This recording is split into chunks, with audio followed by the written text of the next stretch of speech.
share. Hey everyone, this is Jordan with Food Bevy, and thank you so much for joining today's webinar.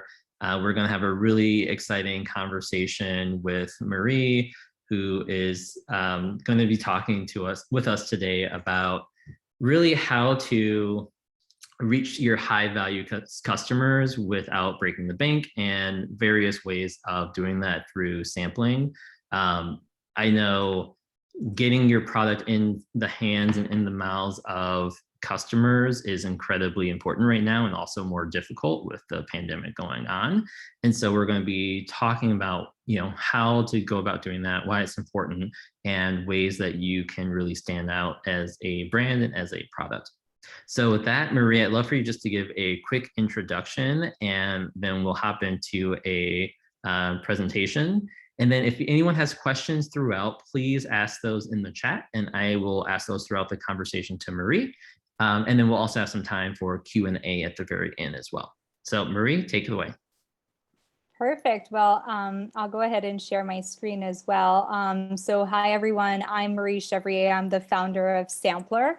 I've been in the consumer packaged good industry for quite some time. I guess my first job in the CPG industry was as a person handing out free product samples in grocery stores and on street corners. So I've lived the problem myself, and I've been building Sampler, which is a digital sampling platform, for 8 years now. And we've been really pushing forward this space over those 8 years, and have seen such immense growth for the digital product sampling space in just the last 18 months, obviously with the COVID pandemic canceling many in-store demos. So my objective here today is to talk to you about what is digital sampling, how you can best leverage it, and also help you understand some of the big trends and key things happening in the market that are going to be driving your teams or the companies that you offer services to towards digital sampling, and why the shift is really happening. We're seeing basically the traditional space really pivoting to digital, and so want to help you understand why. So those are my goals today, but you'll see I'm a pretty casual person. So I would love you to use the chat to interrupt, if you will, and ask questions throughout, because the goal here is really for this to be two-way. So Jordan will be, taking a look at the chat and interrupting me where a clarification might be needed. So please do not hesitate. And there will also be a question period at the end. So we thought maybe the best way to start would be to get to know you. Thank you already for introducing yourselves. If you haven't, keep doing so. But we're going to pull a quick poll up on the screen. And so the question is, have you executed a physical sampling program before? So that would be in store, via events, or via direct mail. Okay, we have, seems like we're getting some people that are new to product sampling, which is awesome. I'll definitely be able to tell you why it's so valuable. Perfect. Yeah, right. So it seems like there's actually a mix of each of those. So I just kind of closed it off a little bit here, but you can see most people, about 2/3 have done physical sampling, and about 1/3 have not. So definitely a good mix of people here in the audience today. Good. And the second question we had was specific to digital product sampling. So the question is, have you executed a digital sampling program before? And what we mean by digital sampling is a program that would target the consumer online. So that could include maybe offering samples at the end of your checkout or things like that. But ultimately, you target the consumer online, and you ship samples directly to their home. So.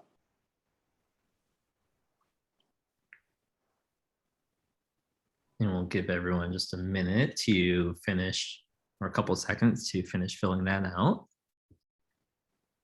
Oh my God, Sydney, your product sounds delicious. So I'm a huge fan. I actually have some in my pantry right now, and just used some last night. So I'm almost out. So Sid, I'll be hitting you up for some more. Sounds incredible. All right. So in looking at the results of that, it seems like the majority of people have not done a digital sampling program, with 80% saying no and 14% saying yes. So I think this is going to be really a good conversation for that. Perfect. And Jordan, you can see my screen good, right? Yes. Perfect. So because some of you are new to product sampling, I thought that maybe we could start with just kind of why does product sampling matter? And the best example I like to share when it comes to product sampling is that if I asked Sid, I'm sorry, Sydney, I'm already calling you Sid, Sydney, what makes her product or their product so special, I'm sure they would say that it's ultimately the taste or the touch or the ingredients or the smell. It doesn't matter which category you're in, you're going to answer it with ultimately an experience. You're going to talk about the fact that, it's that first time someone tastes it. You're going to talk about the ingredients. And I actually put that thesis to the test on my LinkedIn not too long ago, and 100% of founders answered with an experience. And so the reality is there is literally no better way than getting your product into the hands of a consumer to sell your product. It's just quite logical. But the reason, that ultimately brands haven't been able to get a product into the hands of every single potential customer is because traditionally sampling has been really, really hard to scale. If you take a look like at the first image here, the cheerful Costco sample lady is really a hard thing to execute. At the end of the day, you need people in stores handing out samples, and it can be pretty expensive. So in a store setting, the average cost for a table is something like $250 per table, and then you have to staff it, and then you have to bring the samples, and then you have to ultimately put a nice display. It becomes expensive. It could be as much as $2 to $3 per sample that you distribute in a low traffic store, right? So it can be pretty expensive. But for me, as the person who was in that store handing out those samples, the craziest thing to me was that we were handing out a sample to someone and they were walking away. We were really, really losing the opportunity to continue the conversation with that consumer the moment they walked away. So no remarketing is the largest challenge of traditional sampling. And so 2 quick facts. When you think about traditional product sampling and the way that sampling is done today, still today, 95% of samples handed out are done completely at random. It's to anybody who walks by. And when we measured how many times a brand was repeatedly sampling to the same person at an event, we realized that the average consumer was consuming 2.5 servings on during that activation. So ultimately, it becomes a really, really costly way of executing. And another thing that we saw is obviously with the COVID pandemic, many in-store demos were canceled. And what we're realizing is that not only that these in-store demos are not secure and that they have security concerns, but that consumers really are leaning into this concept of discovering product at home. They want to receive samples in their delivery order. They want to receive samples in the mail. They want to share in on these experiences with people at home. And they're really leaning into new ways of discovering product. And we've seen, like, for many emerging brands, this has been an opportunity to create change. If you're available, if you're easily accessible, you've been able to steal market share, right? So people are open to trying more than ever. What we've also seen, and I'm sure you've seen the stats millions of times, but we've seen 10 years of e-commerce growth in the matter of 3 months during the beginning of the pandemic. In the CPG industry, a recent study done by Cadent told us that the average CPG brand saw about 11% of their sales pre-pandemic being done online, and ultimately that grew to 18% as soon as the pandemic hit, right? So these are massive changes. So as your mix of places you sell is changing, so should your marketing channels. And your sampling channel is definitely one that needs to be optimized to digital. Another big thing is that data capture is one of the biggest benefits of digital sampling. And so one of the big things that's going to be happening is that Google is going to be abolishing third-party cookies. I'm curious as to how many of you are aware of that trend, and I might go a bit deeper into it just to make sure that you're up to speed. So today, the way that many of you are executing remarketing campaigns is by leveraging things that we call third-party data, right? So when you advertise on Facebook, when you advertise via Google Ads, you are ultimately leveraging an exchange that is built on third-party data. That means presumptive or probabilistic data based on many people putting their data sets together. So first-party data is data that you own, that a consumer is given to you, that is given consent to you, like your newsletter subscription. Third-party data is data that is derived from other people's data sets. Google is responsible for about 70% of website traffic, of web traffic today. And third-party cookies allow for retargeting. In 2023, Google is saying no more third-party cookies will be available on our web browser, on Chrome.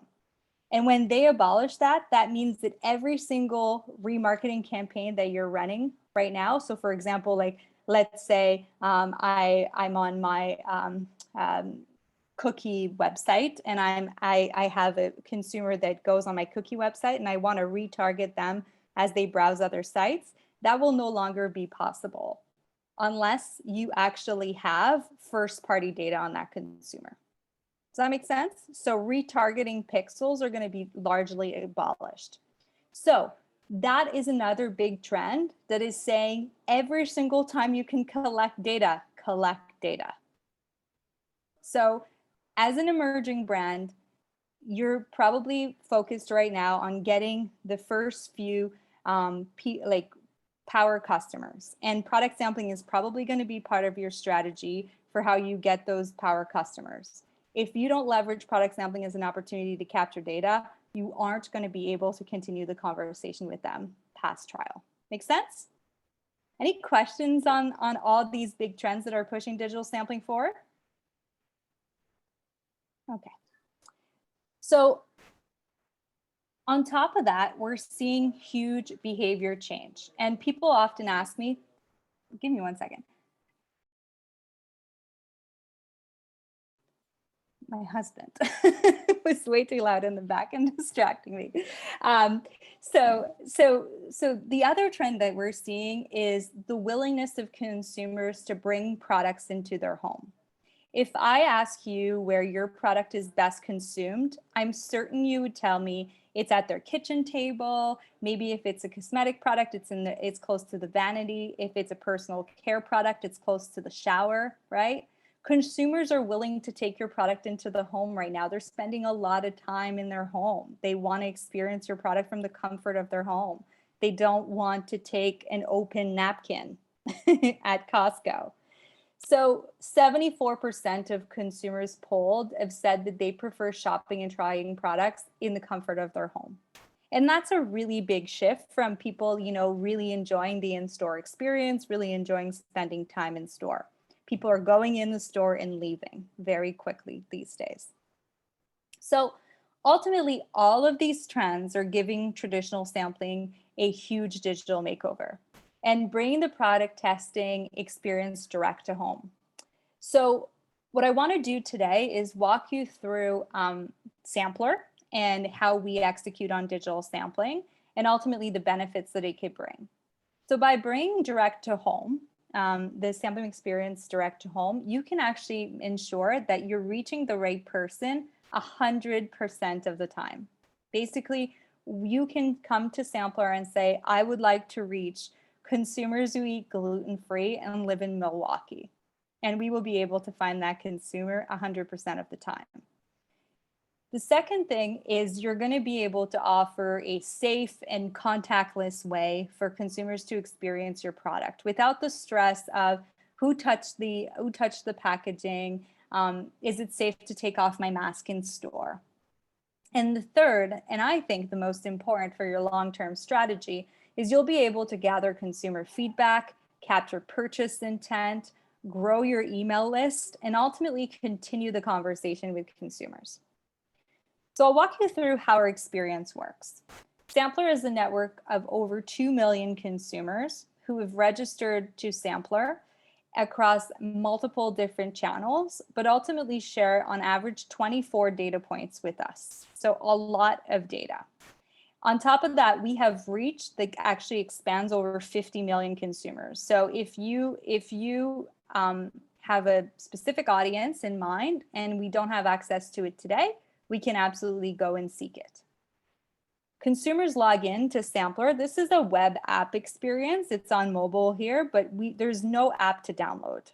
They come to sampler.io, or we are also installed, or we're also part of different publisher programs. So like, for example, we'll work with In Touch magazine. We run the In Touch digital sampling program. So a consumer could land on the In Touch sampling program, and it would be the sampling inventory that Sampler has available that would be powering this, right? So it's our experience on other sites or on our sites.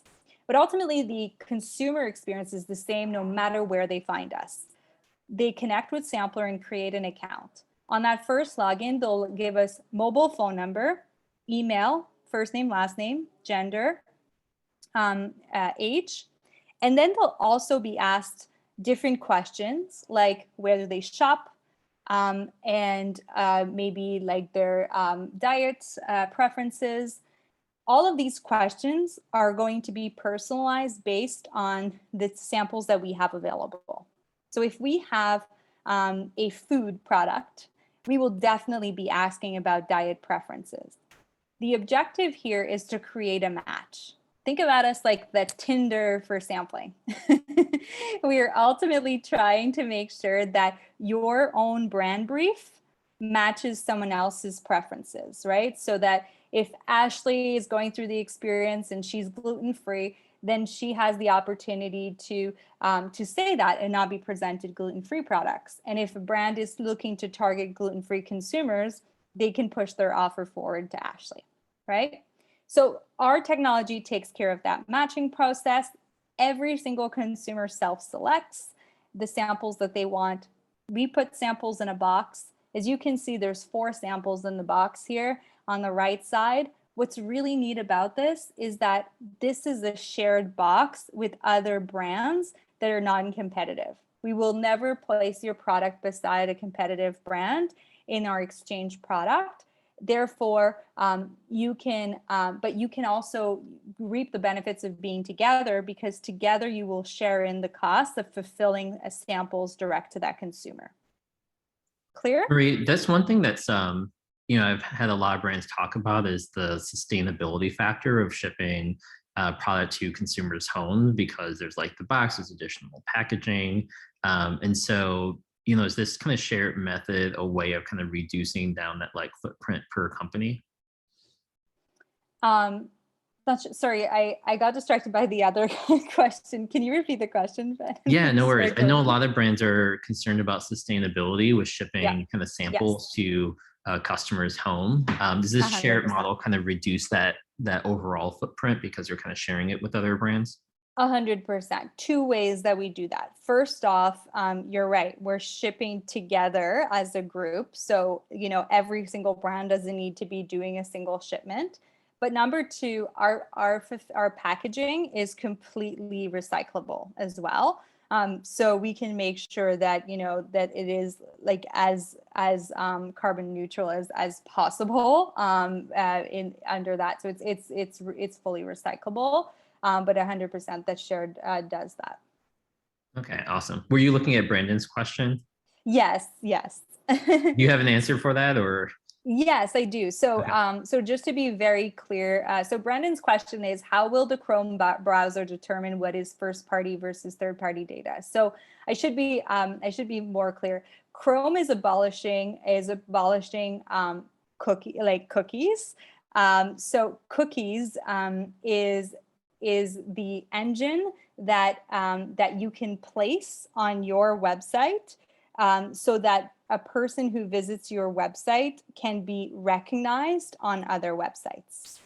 So, so that is what's being abolished, and cookies is ultimately the technical way that was identified. So, just kind of look up cookies, and you'll understand the back end of it. Yeah, and then first party data is mostly used for your own direct marketing through like your email services or other type of retargeting, Correct. using SMS or things like that, versus selling on another person's site or advertising on another person's site. Correct. And when cookies do go away, there are two potential ways that we expect the ad industry to look at how they might identify a consumer outside of your website. It's either going to be via email, which is 90% likely to be the unique identifier, or mobile. Both are collected on Sampler. Does that make sense? Yep. And then Shabani has a question kind of back to sampling. Do you do any refrigerated samples? Yeah, so for refrigerated products, we have retailer specific coupons that you can take into a retailer store. So what we would do is, let's say you're distributed in Kroger in GTA, we would or Kroger GTA, that doesn't make sense. Loblaw in the GTA, we would find a consumer who shops at Loblaw, and we would distribute them a coupon for a free refrigerated product redeemable in store. So they would have to go to store to get it. We've done some refrigerated. The reality is it's really costly, and it's just doesn't fully make sense from a return. So coupons allow you to do that more cost effectively. Awesome. Thank you. I think Steve has a question as well. Steve, do you want to hop on and you can ask your question? Yeah, thank you so much. I'm curious about email opt-in and versus email opt-out. What percentage of your, I don't know what you call them, sampler customers choose to opt in versus choose to opt out in terms of sharing their email with, let's say there's a CPG brand that wants to sample out, like what's that ratio split look like? Yeah, absolutely. So 1 out of 2 consumers will opt in to your email newsletter. And so is that like if the brand that's sampling, so like Justin's in the picture, they have the opportunity to opt into the Justin's email newsletter for marketing? Is that right? Correct. Okay. Correct. And 1 out of 2 will opt in. Now, what I will say is that, let's say Justin's did get a 50% opt-in rate on their newsletter, and they wanted to capture the information of the other 50. We have another feature called the Facebook retargeting pixel, which you can place on your campaign, and ultimately you can leverage to create audiences in your ad set on Facebook advertising, right? So that's another tool, which I'm sure like many of you are using Facebook advertising. So you could exclude the people you can reach out via email, and then you could run a Facebook marketing campaign to retarget consumers who ultimately didn't opt into your newsletter. So they're not lost on the remarketing side. Awesome. Steve, did you have a follow-up question? Yes, I do. Sorry, I was on mute. What percentage of companies that work with you are online only versus in store? Because I'm looking at the, some of the different options that are in that 4 kit. And it looks like you can pick them up at maybe Whole Foods or, various supermarkets. I'm just curious what that split might look like. Someone strictly on brand versus someone that's trying to drive traffic to their grocery. Yeah, so large majority have both, and I'd say that those that are strictly direct are typically pretty optimized on their D2C. And what I mean by that is ultimately you got to think about if your only channel is D2C, are you going to require the consumer to go from one sample to like a 24 pack of your beverage? You got to think about like, is that too high of a barrier? But if you're really optimized and ultimately you have like, let's say a really good variety pack or, a good kind of like first purchase item on your e-com, you can be very successful at this. I'd say like it's either you have good distribution or specific distribution and we target your program, or you have strong D2C. Or you have all. Thank you. Awesome. Thanks for the question, Steve. Good. And by the way, Steve, you freaked me out for a minute because Steve Schwartz is my father-in-law's. So I was like, oh my God, my father-in-law, what is he going to ask? Yeah, that's me. That's me. I'm actually, I just wanted to join the call and spy on you. No, I'm just kidding. I'm kidding. So I was like, he's very supportive today. I have a very common name, and there's a composer named Steve Schwartz. I remember I went to a Cheesecake Factory once, and the hostess said, "Oh my gosh, I can't believe I'm meeting you. I'm a huge fan of your music and Disney, and I didn't want to disappoint her dream, so I just said thank you." Thank you. So. Did you really not want to disappoint her, or did you want a free meal? No, I didn't want a free meal. I just, it was about her. It's about her. Love it. Awesome. So let's talk a little bit about conversion, right?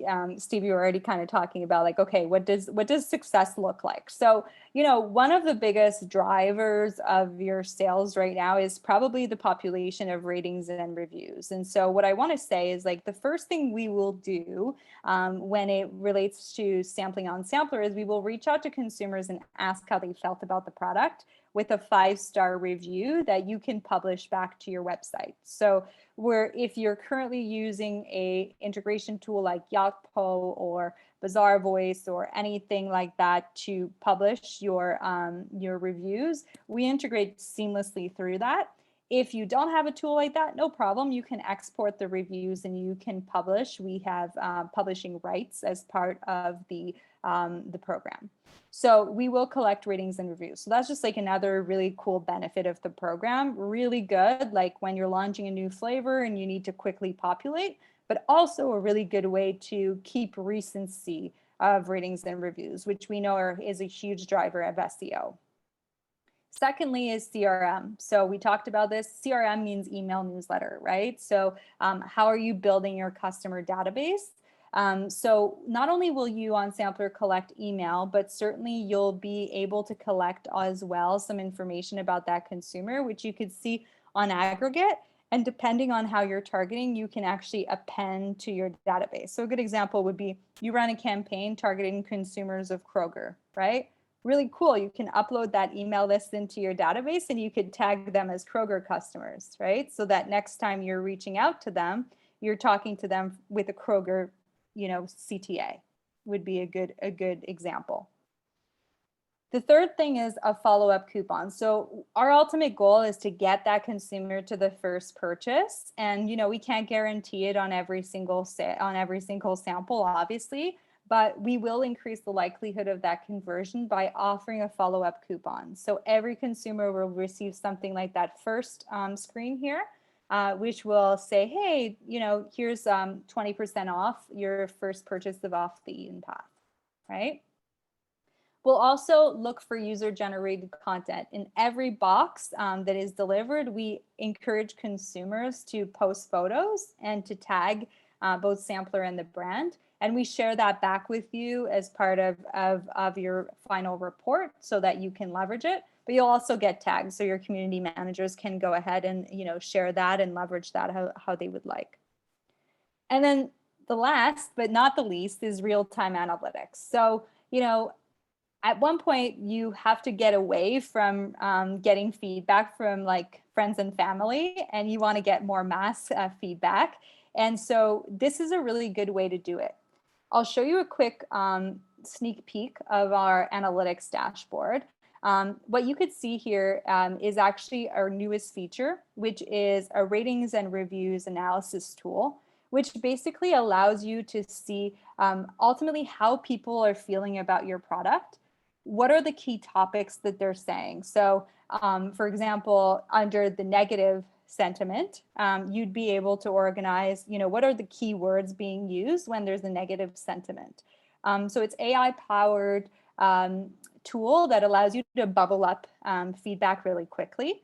And what's really neat is you can overlay, and this is a new feature that's launching Q4, but you can start overlaying your reviews with demographics, right? So maybe you can start thinking about, hey, people who have a negative experience and talk about the taste, they're all gluten-free, or they're all parents for some odd reason. So you'll be able to take this information and analyze it a little bit as kind of your product sampling business intelligence tool. So a lot of market research teams are leveraging the tool for that as well. Any questions on the technology? That kind of sums up a bit of the demo. And then I was going to address the budget portion of this subject. Yeah, how many samples do you typically like to suggest brands give out for directional information on some of these things? Yeah, I'd say like a good, the reality is that a good research data set is like, between 700 and 1,000 responses, right? Is a good data set. So conversion to review is 30%. So that's why our recommendation is that you start sampling at about 3,000 units, just so that you can end up with like something like 1,000 answers. And also like just on the performance side of it, to really understand if something worked, having a broad enough data set is really important. So I'd say 3,000 is where we like brands to start.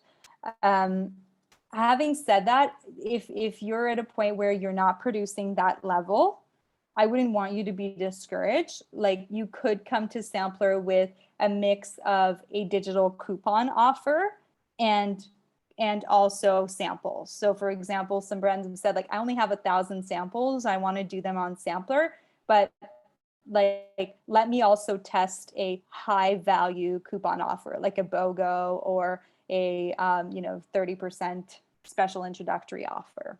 And that would be good. And then you can still get feedback. Those consumers who opt in for that discount will visit your website, will poke around and we'll be able to tell you like why they did or did not convert. And then Marie, do you track conversion from sampler to like a conversion on like a brand's own e-commerce site? Great question. So that's a feature that's on the roadmap for next year, integration with Shopify, which I'm assuming many of you use as your e-com. But until then, we can map against email address, right? So we would be able to confirm that this email address was indeed part of your sampling program if you shared with us ultimately like email transactions, like email addresses for your transactions for a given period. And I think one thing that comes up a lot too, and I've experienced this with my brand, is there's a group of people who are just looking for free samples but have very little conversion. Do you filter that out at all, or have you seen that become a problem? No, great question. So most of those types of consumers are coming from places we call freebie sites. Like I'm sure you've all seen Like my arch nemesis is Coupon Clippanista. Great website for discounts, not so great for strong conversion. So what we've done is we've created a scoring system, which actually identifies where consumers are coming from, and would exclude consumers coming from those types of sites. Now, I will say, we also monitor the frequency on Sampler because we handle like sampling for so many brands. I can tell you if a consumer has claimed a sample in the last 3 months or has claimed a sample in the last week. And frequency is something that we optimize for. So we optimize for a consumer to receive 1 box per quarter so that they have plenty of brain capacity to, opportunity to like really enjoy your product and not like ultimately be switched right away to another. So certainly you'd tell your sampler representative that you would want, that you feel that, you would want to exclude that way, and we would be able to support that way. Okay, that makes sense. Yeah, just a quick story with T-Squares. We offer free samples of our energy bars through our website, and just create like a landing page that's actually like hidden from the homepage. And we get like 1 sample request a day, which is like, okay, that's good to start. And then overnight, we received 300. And I was like, something's going on here. And so when we looked into it, they were coming from these free coupon sites and that reposted the link, and hundreds of people then requested a free sample who we knew were just looking for free stuff. And so, that immediately kind of changed our strategy, where we at least made people like pay for shipping or pay something, because, just doing it on our own site, we got completely burned by getting taken advantage of by these free coupon sites. So yeah, we got a horror story with that. That's a very important story, and it's probably one of the largest risks of doing it on your own. Like the same thing happened to me when I was first starting to develop Sampler, where we saw these spikes, and so that's why we developed this scoring system, right? So we know our users, we know that they're engaged, and in fact, we're launching more and more features to support that. So if you had like a specific engagement goal in mind, like driving CRM, we can optimize for that. So definitely talk to us about what your key goals are, and we'll help you optimize towards that. Perfect. Good. So one of the like, I mean, in the title of today's webinar, the title was how to reach high value consumers without breaking the bank. And I understand why, you would be interested in not breaking the bank right now, because what we've seen in market is obviously we're all dealing with massive supply chain pressures, right? I was talking to one of my friends who has this amazing energy drink company, and he cannot get cranberry juice right now. He's just unable to find cranberry juice to create his formula. So, these shortages are really impacting everybody. And what we're also seeing is there's a ton of shopper behavior change and shifts. So you're probably, reconsidering, how am I going to go to market? And it's really unknown, how long this pressure is going to be in place. So about a week ago, Sampler launched a product called Exchange Lite. Exchange Lite is a lower cost offering, which allows you to start playing around with digital product sampling for literally the exact same cost as handing out a sample randomly on street corners. So we've really been able to bring forward this space to an achievable cost. So there are a few features that are going to be not available from what I chatted about. So I'll draw on the main differences. But if your objective is to go after a broad segment, think about, healthy eaters, parents, beauty enthusiasts, fashion lovers, and you want to reach at a national scale. So you're not as concerned about, going to a specific demographic. So, potentially really good for early market research. And you want to collect consumer feedback, but you're not too concerned about collecting emails. And what you really want is just kind of the early product insights and ratings and reviews and driving consumers with your coupon. This will allow you to do this at a really low cost. The cost starts at about 70 cents. So, really, really low per sample. And so the main things you wouldn't get from the demo I just did would be the ability to own the email. And the consumer would have the sample added to their order as a surprise and delight. So the consumer is not hand selecting the sample. And ultimately, the consumer is within a broad demographic versus your ability to target more specifically on our main product, which is exchange. But for someone just starting to test into the space, this is a really, really good opportunity. And if you see that you're receiving results, you're receiving great feedback, you're learning, then you could turn on, our data features, and you could start building your CRM, and you can start going a little bit more targeted in your approach. But I'd say this is a really good way of, testing the grounds on digital sampling. So wanted to offer that up to you today. Any questions? I feel like this is all really great info, and I love the insights that you provide, because I think that's what's missing from a lot of sampling opportunities is the data collection, and then how to utilize that data to make decisions for your brand, to really understand who your core customers are, who are the people that like the product, and then being able to utilize that data for future marketing efforts as well. Absolutely. But no, I think this is a really great overview there. Any questions, feel free to type them in the chat or use the raise your hand sample and you can jump on up. So we have a question. Do samplers pay for these boxes? So as a consumer, do they pay for the boxes? Yeah, so great question. So absolutely not. The box is completely free. The value exchange here from a consumer perspective is that they're giving you data, they're giving you feedback, and we believe that that's a lot to ask of them. And you might be familiar with subscription box models where a consumer is paying.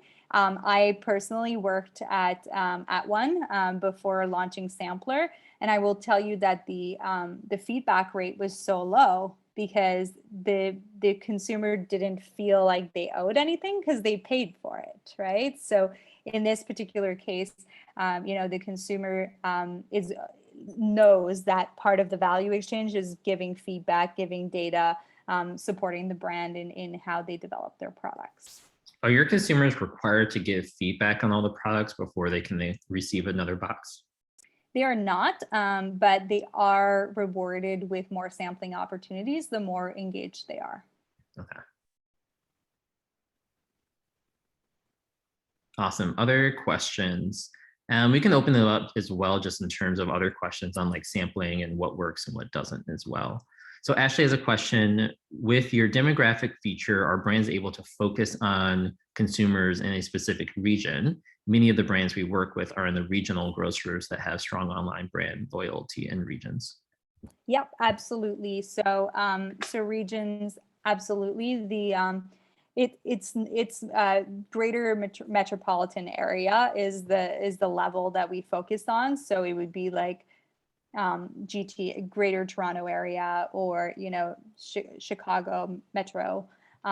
So that, and then if it's a national grocer, what you could do is you could do Chicago Kroger, and then that would get you very specifically. Absolutely.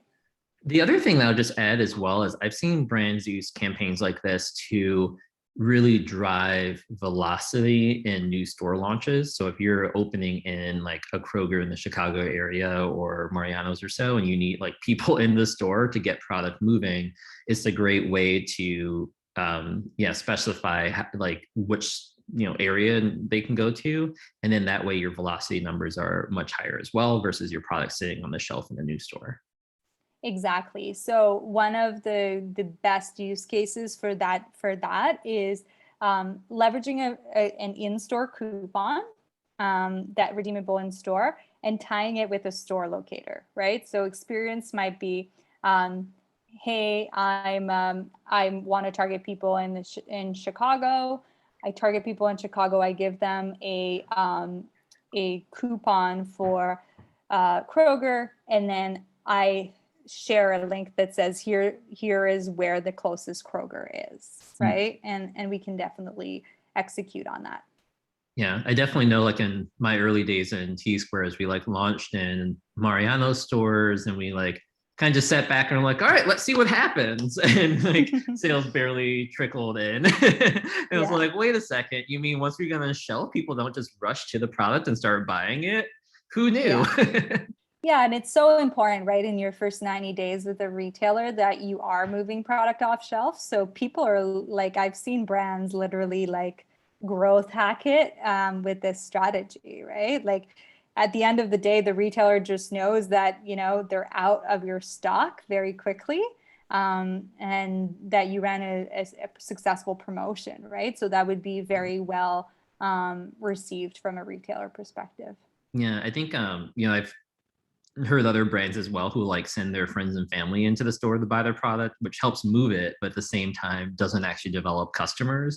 But this is something when you're pitching to retailers in terms of like, how are you going to promote the product? Everyone always has some like generic slide that says product demos and maybe like geo-targeted ads on Facebook or something, or promos, and it's not very specific. But if you can come in and say like, hey, we're launching a campaign, we're putting $3,000 behind it and specifically driving people to your store to move product, then they're like, oh, so you're going to do the work and have a specific plan on how to launch. Great. Like it de-risks the launch for me. And so it's a really great way to stand out.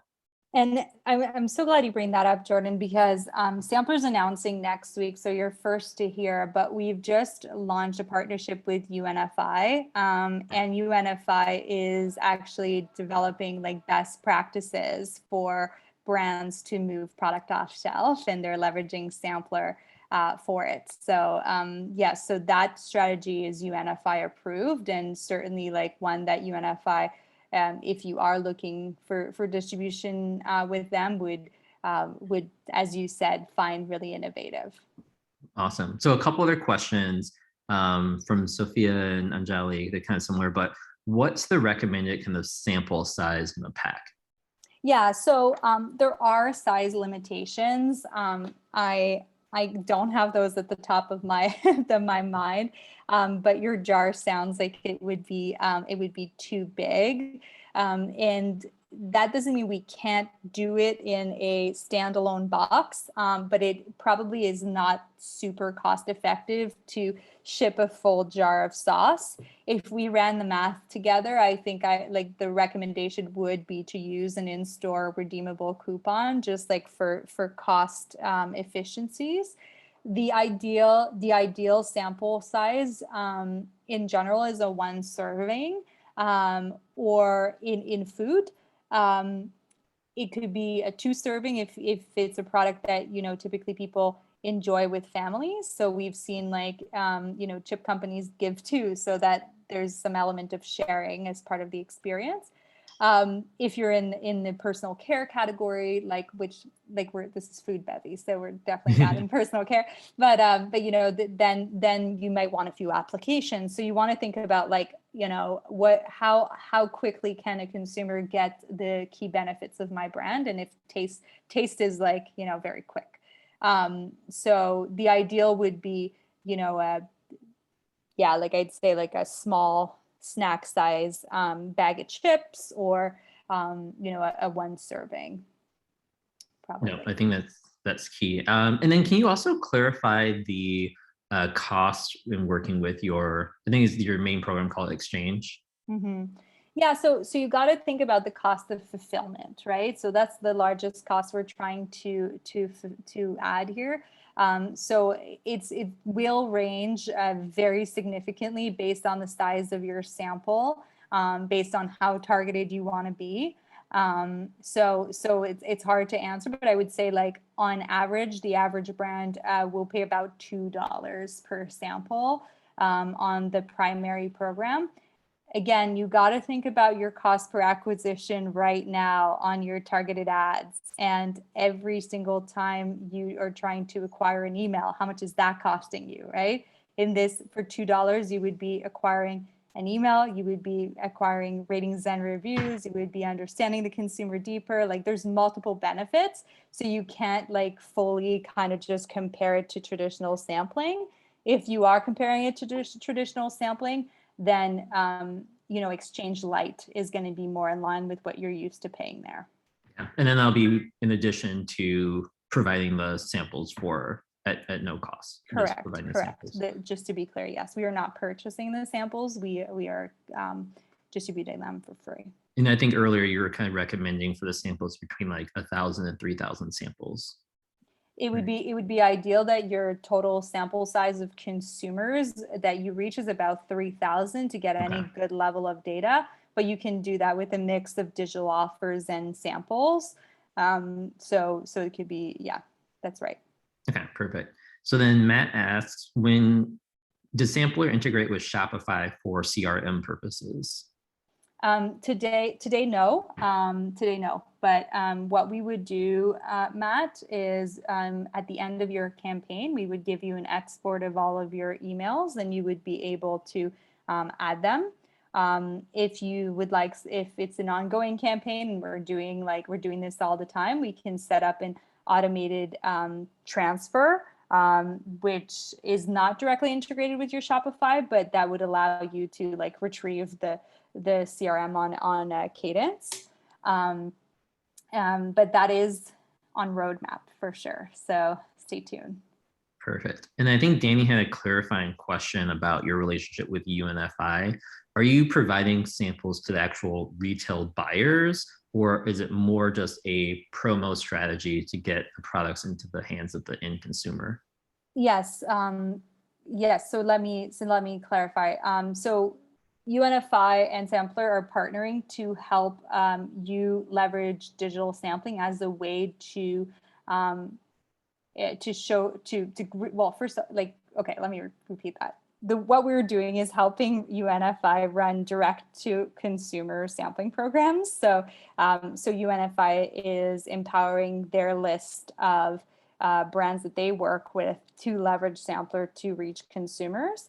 But what UNFI is also doing is leveraging the data on Sampler so that they can create better retail buyer presentations for the brands within their network, right? And what you're speaking of around, the B2B retail buyer opportunity is definitely something we've done before. It's not core to what Sampler does. So we've done it opportunistically, but we wouldn't be able to get your product in front of retail buyers today. And then Marie, for the data, do you also share within the customer data, like where they commonly shop or like where they want to buy a product from? Is that part of the data? Yeah, absolutely. So you can target a consumer. Like we classify consumers based on which categories they buy online or offline. And we also categorize consumers based on the stores that they shop at for different things like grocery, pharmacy. So that you could absolutely segment users that way. Because Danny, what you could then use is that data as part of your retailer pitch email that says, to some degree, we sample 1,000 customers and X% are purchasing at your store or trying, love our product and purchase at your store. So we have a dedicated list of consumers who already shop at your store, who like our product, and we have their email address. So once we launch, we can email them to shop at your store to buy our product. And that's a pretty compelling story. 110%. And maybe where I would go even deeper is we all know that when it relates to retail buyers, we're competing for shelf space, right? So you're working in a category that is, looking to replace something else. So in my follow-up survey, what I might ask is a question like, which brand do you currently purchase in this category? And then collect information to say, like we are an effective replacement for X, right? Yep. So that's just one of the examples that you could do, but whatever. And I also love what you could do is with that same question, if they say like none, then you can say, hey, we're a additional product that's not cannibalizing any of your existing sales. We're bringing revenue into your category. Exactly. So, you know, whatever you're like, I think like what the main takeaway should be from this is that obviously having direct conversation with consumers is valuable. Number one. Number two, offering an incentive for consumers to give you feedback is kind of a must, and product sampling is a really good way to do that, right? And three, digital sampling can't be just simply compared to like just the benefit of getting a product into the hands of consumers. If you really want to put it to work, you have to think about how can that fit multiple facets of your strategy. CRM, ratings and reviews, market research, retailer presentations. That's how you put it to work, right? So it's complex, it's hard, it's not easy. And you know, the opportunities are super endless. But what I would say is if you put your trust in our team, I can tell you Sampler's team is a bunch of experts that know how to drive these key objectives. So you tell them your top 3 objectives, they will optimize your campaign for that and tell you how to get the most out of it. Perfect. No, this is amazing, Maria, and thanks for talking about it. And I think this conversation that we even just had at the end really elevates the return on like how to use these campaigns, because if you only look through it through a single lens, then it's limiting the possibilities. But once you realize there's 4 or 5 uses for the exact same data that can help grow your business, then the return becomes exponential because you're getting so much feedback from one process. Mm-hmm. And I think it's so neat that you have an audience here of like strategists and founders, right? Because like in that power position, like you have the ability to bring all these teams together, like the CRM, the person who's in charge of CRM, the person who's in charge of retail presentations, like that type of stuff. Whereas like I see it in large companies where they don't have that accessibility. And so they are not making the most out of it, and it's being siloed in a department. So I'm excited about this. Excellent. Well, Marie, thanks so much for joining today. If anyone has any questions, how can they get in touch? So I'm a huge LinkedIn user. Look me up, Marie Chevrier Schwartz, and I answer every DM. So please don't hesitate. And otherwise, Sampler as a website is sampler.io. Yes, I think that stands for Indian Ocean, but tech companies do that these days. So sampler.io, and you'll be able to book a demo there or to get more information as well. Oh, thank you, Leah. Excellent. And so what I'll do as well is once with the recording, I'll send out follow-up information as well on how to get in touch with Sampler if you have any other questions. And if you have any questions in general on sampling, how to use it for your business or how to take insights like this and implement it in presentations, feel free to reach out to me as well. And I'm happy to help you think through how to best use data around sampling, either in person, digital, and the entire kind of stack for that. So thank you so much, everyone. Have a great rest of your Wednesday and rest of your week. Thanks, everyone. Bye.